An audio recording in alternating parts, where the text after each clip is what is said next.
क्यों आप खाती हैं मांस? जी हमारा पूरा परिवार खाता है। तो क्या पसंद करती हैं? बकरा, बकरी, मुर्गा, मुर्गी, क्या पसंद करती हैं? मछली? मुर्गा का मीट। मुर्गा खा लेती हैं आप? जी तो आप खुद मार के खाती हैं? तो आपको अच्छा लगता है जब वो तड़पता है, मरता है? नहीं, वो हम नहीं देखते हैं। तो आखिर मरा तो आप ही के लिए बेचारा, आप ना खाती तो जिंदा ना होता। हाँ अच्छा बताओ, आप ही के लिए मरा कि नहीं वो मुर्गा? बोलो हाँ या ना। हाँ हाँ। तो उसका हत्यारा कौन? हाँ हुए। तो काहे हत्या खा रहे हो किसी की? अच्छी लगती है? हाँ, बच्चे कहते हैं कि अच्छा लगता है। नहीं, बच्चे कहते हैं, क्या आप भी तो खाती हो? किसी को मार के अपने स्वाद के लिए अच्छा लगता है तो किसी को मार के खा जाओ, क्या यही धर्म है आपका? है? पर आपको गलत नहीं करना बेटा, मांस खाना कहीं से कहीं तक सही नहीं है। किसी की हत्या अपने स्वाद के लिए ना करो, फिर तुम्हारे बच्चे निर्दयी हो जाएंगे, फिर बड़े होके तुम्हें भी मार के पका के खा जाएंगे तुम्हारे बच्चे। मेरा नाम महेश कदम है और मैं चिटागंज डी सेक्टर क्वेश्चन सुनिएगा, बहुत ही इंटरेस्टिंग है। तो मेरे को ये सवाल पूछना है कि आज से 6 महीने पहले की बात है। मैं बहुत बीमार था और मैंने बहुत अपना इलाज कराया, लेकिन मेरे को कुछ फ़र्क नहीं पड़ा। तो मेरे को फ़र्क क्यों नहीं पड़ रहा करके ये बात को मैं बहुत सोच रहा था। तो मुझे मालूम पड़ा कि मैं जिस इलाके में रहता हूँ वो एरिया में गोश्त खाने के लिए मनाही है। तो थोड़े दिन के बाद मैं चिता कैंप में आया। चिता कैंप में आने के बाद में मैं जो बचपन से जो खाता था वही चीज़ को मैं रिप्ले किया और मेरी हालत सुधर गई। मेरा 16 किलो वज़न कम था जो बाद में लेवल में आ गया। तो बोलने का मतलब ये है कि ये जो मैं सवाल पूछ रहा हूँ आपको, ये सवाल मेरे लिए या गैर मुसलमान भाइयों के लिए नहीं है, स्पेशली मेरे औरत के लिए। ये इसके लिए क्योंकि इस वक्त वो आपको टीवी पे देख रही है। मैं तो आज इस्लाम कबूल करने वाला हूँ। तो मैं मेरी औरत को ये बताना चाहता हूँ कि आपका मैं एक बार पहले एक लेक्चर में सुना था कि इंसान का जो ये जो दांत होता है, वो दांत की जो रचना की गई है वो गोश्त खाने के लिए भी है। और मेरे दोस्त लोग ने अभी बोला मेरे को कि 2 दिन पहले आपके लेक्चर में आपने बोला था इस्लाम हमको ये नहीं बोलता कि गोश्त ही खाओ तुम, समझे? आप परसों के दिन में मेरे शायद बोले थे कि गोश्त महंगा हुआ है, आप सब्जी भी खा सकते हो। तो मेरे को ये बोलना है, मैं उससे छुप छुप के गोश्त खाता हूँ जो मेरे को खाना ही है हर हाल में, क्योंकि वही मेरी बॉडी के साथ लेवल करता है। तो हाँ, क्योंकि मैं वैसा बचपन से मैं हूँ वैसा ही, लेकिन मेरी औरत हैंडीकैप्ट है मेरी औरत, और मैं उससे बहुत प्यार करता हूँ। और मैं चाहता हूँ कि वो भी इस्लाम धर्म ले आपकी बात सुन के। अच्छा, दूसरी बात ये है कि उसको ये बोलिए आप कि आप इस्लाम धर्म कबूल कर रहे हो तो आपको गोश्त खाना कोई ज़रूरी नहीं। मैंने तो अभी तक कभी ज़बरदस्ती किया नहीं है और आगे भी करूँगा भी नहीं। तो मेरा सवाल ज़रा ज़्यादा तो नहीं हो रहा है? समझ गया हूँ मैं भाई साहब, समझ गया हूँ। ज्यादा है लेकिन समझ गया हूँ। मुझे आदत है लोग से सवाल सुनने की, और जितना कठिन सवाल उतना मुझे मजा आता है। बिल्कुल। भाई साहब ने कहा कि वो ऐसे इलाके में रहते थे ना गोश्त लोग नहीं खाते थे, गोश्त नहीं खाने की वजह से बीमार हो गए, फिर चीता का मैं गोश्त खाने की वजह से नहीं सर, एक्चुअली मैं दूसरी चीज़ की वजह से वीक हो गया था, लेकिन जो मेरी खुराक थी वो मेरे को नहीं मिल रही थी। हमें इंशाल्लाह जवाब को कंप्लीट करूंगा, फिर आपको मिल जाएगा इंशाल्लाह। मैं आपका सवाल समझ चुका हूँ और सुन भी चुका हूँ, और मैं मेडिकल डॉक्टर भी हूँ। हाँ बराबर। मैं इस्लाम और कंपैरेटिव रिलीजन के अलावा एक मेडिकल डॉक्टर भी हूँ। भाई साहब बीमार हो चुके थे और गोश्त नहीं खाने की वजह से फिर से रिकवरी नहीं मिल रही थी। जब चिता कैंप में आए तो गोश्त खाने लगे और रिकवर हो गए, और 16 किलो वजन भी बढ़ गया उनका। और उनको गोश्त खाने की आदत है बचपन से, क्योंकि गोश्त के अंदर मेडिकल साइंस आज ये कहती है कंप्लीट फूड है। जिस्म के अंदर अमाइनो एसिड की जरूरत लगती है 23 अमाइनो एसिड की, जिसमें से 8 अमाइनो एसिड जिस्म में खुद पैदा नहीं होते, उसे कहते हैं इसेंशियल अमाइनो एसिड। और ये खुराक में लेना, अपने खाने में लेना जरूरी है। कोई भी वेजिटेबल फूड में कंप्लीट प्रोटीन सारे 8 अमाइनो एसिड मौजूद ही नहीं है।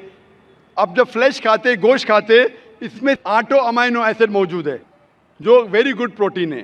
पूरे जवाब के लिए इंशाल्लाह कल मेरी तकरीर है, जिसमें मैं ये वादे तौर के ऊपर डिटेल में जवाब दूंगा। लेकिन आपका मेन सवाल था, आपका पहले सवाल का जवाब दूंगा और एक सवाल पूछना चाहते हैं आप? सवाल एक दो, बाद में कतार के पीछे, फिर आप वापिस आ सकते हैं। क्योंकि गैर मुस्लिम को मैं हिदायत देता हूं, एक के बदले दो, दो के बदले तीन, अभी तीन के बदले चार, तो बाकी लोग बोलेंगे नाइंसाफी है। वो ये मुस्लिम को ब्रेन हेमरेज हो गया था कल, बोला मुझे मौका नहीं दे रहे।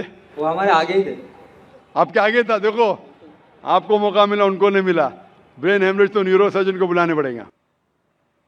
जैसे मैं कह रहा था कि आप अब इस्लाम से इंशाल्लाह प्रसन्न हैं और आप कबूल करना चाहते, आप साथ साथ ये कहना चाहते आपके बीवी से कि नॉनवेज खाना, गोश्त खाना गलत नहीं। इंशाल्लाह आपकी बीवी से कहिए कि कल मेरा प्रोग्राम है, अभी लाइव टेलीकास्ट देख रही है, कल भी ये वक्त देखिए 6:15 से लेके 10 बजे तक के, इंशाल्लाह जवाब आपको मिलेगा। लेकिन ये कहना चाहता हूँ कि गोश्त खाना मुसलमान के लिए फ़र्ज नहीं है। किधर भी नहीं लिखा है कुरान या हदीस में क्या मुसलमान को गोश्त खाना फ़र्ज है।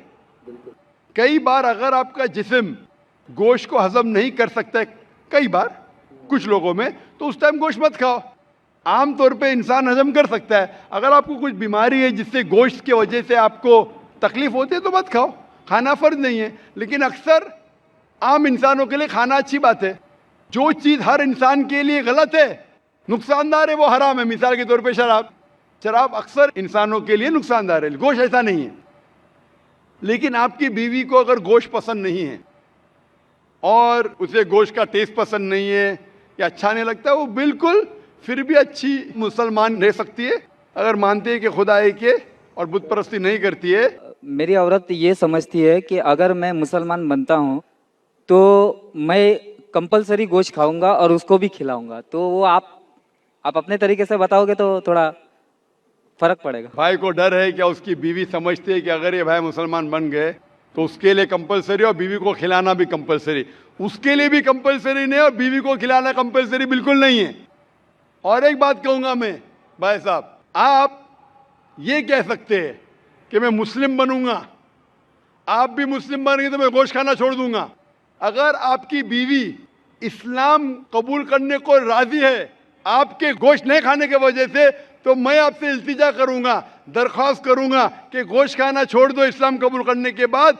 आपकी बीवी अगर इस्लाम कबूल करती है तो दोनों को निजात मिलेंगी। ये होता है सैक्रिफाइस करना बीवी के लिए। बिल्कुल ऐसा ही करो। जैसे कहा था कि एक सजदा जिसे तू समझता था गिरा है, एक सिजदा जिसे तू समझता था गिरा है, हजारों सिजदे से देता है आदमी को नजात।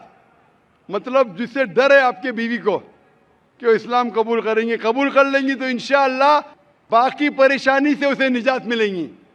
मैं आपसे पूछना चाहता हूँ भाई साहब, आप इस्लाम कबूल करना चाहते हैं? बिल्कुल करना चाहता आप मानते हैं कि खुदा एक है? बिल्कुल एक है। आप मानते हैं कि बुत परस्ती गलत है? बिल्कुल गलत है। आप मानते हैं मोहम्मद सल्लल्लाहु अलैहि वसल्लम आखिरी पैगंबर है? हाँ, आखिरी पैगंबर। आपको कोई भी जबरदस्ती करे इस्लाम कबूल करने के लिए? बिल्कुल नहीं। कोई भी दबाव? बिल्कुल नहीं। आप दिल से करना चाहते हैं? दिल से, अपने होशो आवाज में? होशो आवाज। कोई भी जबरदस्ती नहीं कर रहा है? नहीं। इंशाल्लाह मैं अरबी में कहूंगा, आप उसे दोहराइए।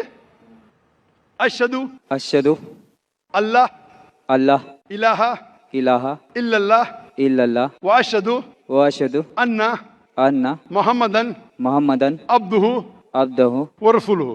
उर्फुलु। मैं शहादत देता हूँ मैं शहादत देता हूँ कि अल्लाह के अलावा अल्लाह के अलावा कोई माबूद नहीं कोई माबूद नहीं और मोहम्मद सल्लल्लाहु अलैहि वसल्लम उसके पैगंबर और बंदे हैं। माशाअल्लाह आप मुसलमान बन चुके और मैं दुआ करता हूँ कि अल्लाह आपकी परेशानी दूर करे और दुआ करता हूँ कि आपकी बीवी को भी हिदायत दे। हाँ सर, मैं क्या बोल रहा हूँ कि मेरे लड़के का नाम सचिन है, सचिन कदम है। जी हाँ। मैं मेरा नाम साजिद रख रहा हूँ, साजिद, लेकिन सरनेम में मेरा कदम ही रखूंगा क्योंकि मेरे पिताजी बहुत ग्रेट इंसान थे, बहुत अच्छी अच्छी बातें करते थे वो, और मेरे को उन्होंने वैसे ही जीने के लिए सिखाया। वो बोलते थे कि ज़िंदगी में हमेशा स्टाइल से जीना चाहिए और ज़िंदगी का सच्चा स्टाइल दूसरों के लिए जीना चाहिए। तो मैंने जब हैंडीकैप मेरे औरत से शादी किया तो उसके बाद मैं बहुत तकलीफ के साथ में अपनी ज़िंदगी गुजारा। मैं चाहता हूँ कि आज के बाद में मेरे ज़िंदगी में वापस तकलीफ नहीं आए। मैं मुसलमान बन रहा हूँ, तो इसके लिए सब मेरे मुसलमान भाई मेरे लिए दुआ करें।